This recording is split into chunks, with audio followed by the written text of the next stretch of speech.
Valentziagaren oroimenezko 44. lasterketa jokatu da gaur goizean Eibarren. Espainiako koparako baliagarria den proba. Eguraldi bikaina, lehen orduetan fresko samar, eguerdirako bero. Aurten, ibilbidean aldaketa batzuk egin dituzte antolatzaileek. Hain zuzen ere, Urkaregi eta Ixua beste aldetik igo dituzte txirrindulariek. Edonola ere, 160 kilometro osatu behar izan dituzte. Pelotoi handia bildu da gaur Eibarren. Guztira 185 partaide, 25 taldetan banatuta. Irteera lasai samarra izan du Valentziaga sari honek. Normalean, urtero kontrakoa gertatzen den arren. Bizkor samar sortu da lehenengo ihesaldia. Pello Goikoetxeak eta Diego Tirilontek aurrera jo dute. Eta azkar lortu dute abantaila. Bien artean oso ondo konpondu dira eta aldeak gora egin du. Pelotoian inork ez zeukan aginte makila hartzeko asmorik eta oraindik lan egiteko bizkorregi zela iruditu zaien unbait. Horregaitik lehen kilometroetan oso lasai ikusi dugu tropel handia. Dena den, txirrindulariek batazbesteko ona lortu dute ordu betean, 43 kilometro. Atzeko enbaimenarekin, bi iheslariek aldea handitu egin dute. Minutu bat eta 50 segunduko diferentziarekin pasatu dira Itziar gainetik. Tirilonte izan da lehena eta Pello Goikoetxea bere atzetik. Pelotoiak pixka bat bizitu egin du erritmoa, baina ezer gutxi. Talde nagusia eta aurreko ieslarien artean, zenbait kilometrotan, Froiz taldeko Samuel Blanco ibili da. Dena den, ez du lortu. Ieslariekin bat egitea eta pelotoiak irentzi egin du. Meaga gainerako kilometro bat falta zen, eta lasterketa lehengo moduan zijoan.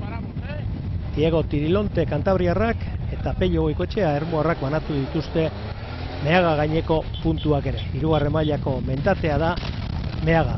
Pelotoian tarteka erritmoa bizitu egiten zuten zenbait txirrindularik eta aldea murriztu eginda. Hala ere, kostaldeko kilometro guztiak, Zarautz, Getaria, Zumaia inguru horretatik, alde desenterekin pasatu dira Pello Goikoetxea eta Diego Tirilonte.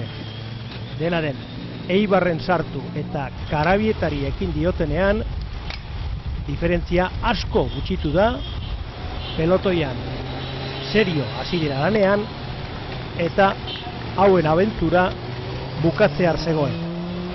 50 kilometro inguru egin dituzte alde eginda Tirilontek eta Pello Goikoetxea.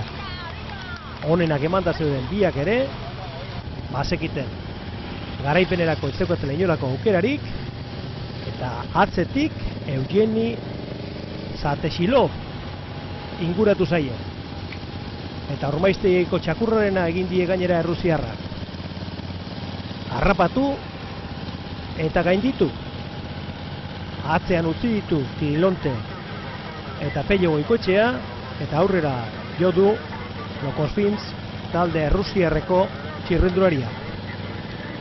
Zatexilove. Pello Goikoetxeak argi zeukan lasterketa honetan garaipenari begira ez zuela zereginik eta horregaitik lehenengo kilometroetan saiatu da 23 urteko ermuarra. Bueno, azkenian etxian korritzen dugu, ez? Ermukuan az, da hemen entrenatzen dugu egunero bideo hauetatik.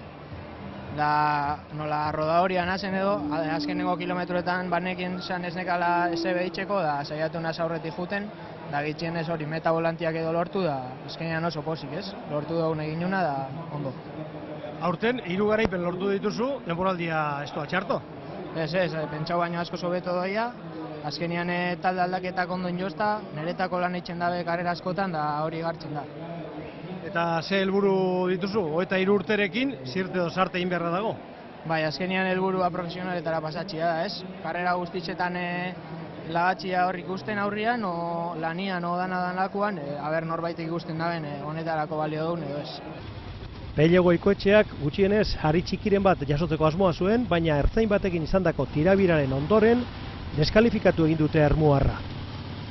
Ba, itxura danez nire neuk ez dut ikusi, baino bai epailek esan digutenaren arabera eta bai txirrindulariak esan duten araberaz, ba, itxura danez gertatu da atzekaldean denboraz kanpo gelditu da, eta ertzainak deskalifikatzea nahi izan dio. Hor eduki du erdi burruka bat, itxudanez ez da erori milagroz lurrera, eta bueno, formak direla eta ez direla, hor eduki du eztabaida txiki bat, baina bueno, orduan gero metan sartu eginda, eta baino juezak deskalifikatu egin diote.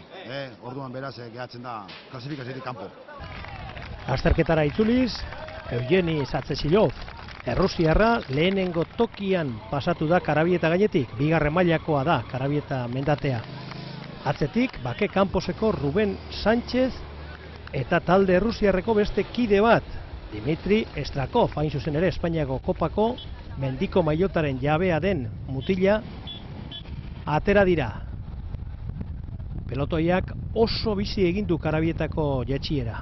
Lehenengo Elgetara, gero handik kanpazarrera, eta aurretik zijoan Zatesilovek bazekien ez duela zereginik eta indarrak gordetzea erabaki du.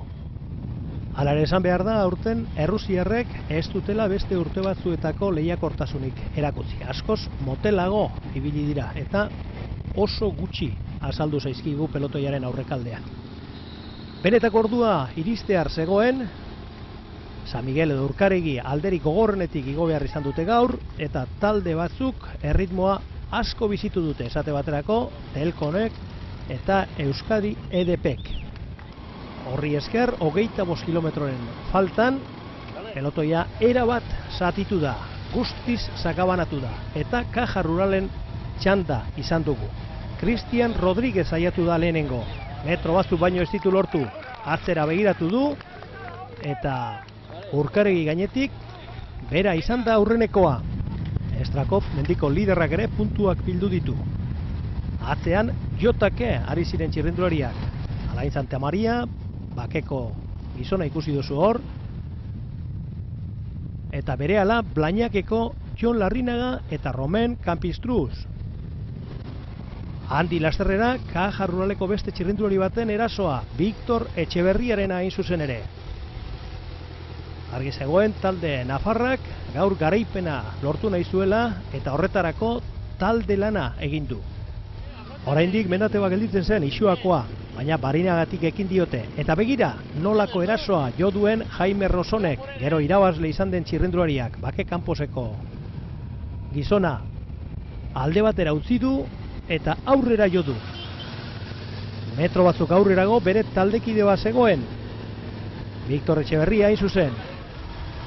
Alzuen laguntza guztia eskaini dio, eta gero bakarrik jo du Rosonek. Kanpiztu saiatu da berarekin bat egiten, baina indartzo zijoan Zamorako txirrindularia eta aldea ondituz gainera. Atzera begiratu du, pelotoia non zetorren, baina Isua gainetik, abantaila handi samarra zeukan Jaime Rosonek, eta azkeneko kilometroak denak berantz ziren. Horregatik, Isasikaneko helmugan bakarrik azaldu da Jaime Roson, Zamorako 22 urteko txirrindularia. Poses eta aldi berean amorrukeinuak eginez, gurutzatu du helmuga Jaime Rosonek. Bere helburua Caja Ruralekin profesional mailara pasatzea da. Bigarren Romen Campistru izan dugu, txirrindulari frantziarra, Blañak taldekoa, eta hirugarren Pedrero, harrigarria da, txirrindulari kataluniarrarena. Bigarren, hirugarren, laugarren eta bosgarren egin du Valentziaga sarian, baina orain arte ez du garaipeni lortu. Hortxe dituzue gaurko lasterketako aurreneko hirurak. Y hemos subido bastante rápido desde abajo, ha habido un ataque que ha puesto las cosas todas en su sitio. Y en la última curva derechas que había, lanzado el ataque y sabía que desde ahí hasta Corona había 2 kilómetros y sabía que ir a tope, era donde más daño se hacía, y así he hecho. ¿El cambio de recorrido era beneficioso para ti? ¿Qué te ha parecido? Sí, está claro. Si no hubiera sido así, no creo que hubiera ganado, porque San Miguel, por el lado que se sube todos los años, no es tan duro, se sube casi siempre a plato y a esa velocidad no se puede soltar a nadie. Así que muy contento con este recorrido y espero que lo hagan más años así. La verdad es que los ganadores de esta carrera casi todos dan el salto. Hombre, ojalá que dé el salto ya de una vez. Pues el año pasado ya estaba en profesionales, no salieron las cosas como yo esperaba y me tocó volver a bajar. Pero bueno, espero que este año, si salen las cosas bien, como están saliendo hasta ahora y los jefes del Caja Rural así lo deciden, pues subiré otra vez. Porque el primero, Repsol de Caja Rural es muy fuerte. Es la primera carrera que hace en España. Sí, es buena carrera y yo reviendré por la gagner. No, está difícil, la verdad. No hay manera. Este año estuve por ahí cerca con algún equipo, pero no, al final nada. Lehen euskalduna Jonathan Lastra izan dugu, aurten Gorla irabazi du eta gaur Valentziaga sarian 5. gelditu da, posi zegoen bilbotarra. Bueno, conforme, ¿no? Había que trabajar para Rosón, hemos hecho un buen trabajo y bueno, bien, contento por el 5.º puesto. Al final hemos demostrado que estábamos adelante, ganar no se puede todos los días y hay que trabajar en equipo. Bueno, no te quejarás de cómo va este comienzo de temporada. No, la verdad es que no. Líder en el Endacari, Gorla, 5.º aquí. Pues la verdad es que para ser la primera vez que corro y demás, pues contento, sí. ¿Cuáles son tus próximos objetivos? Bueno, pues habrá que seguir manteniendo el liderato en el Endacari, seguir esa regularidad y bueno, intentar conseguir victorias, que es de lo que se trata. Gaurko irabazlea Jaime Rosonda, Espainiako kopako lider berria, 23 urtez beherako emailan eta Caja Ruralek taldeka irabazi du. Hauxe eman du beraz, Valentziaga sariak dagoeneko antolatzaileak hasi dira 55. edizioaz pentsatzen.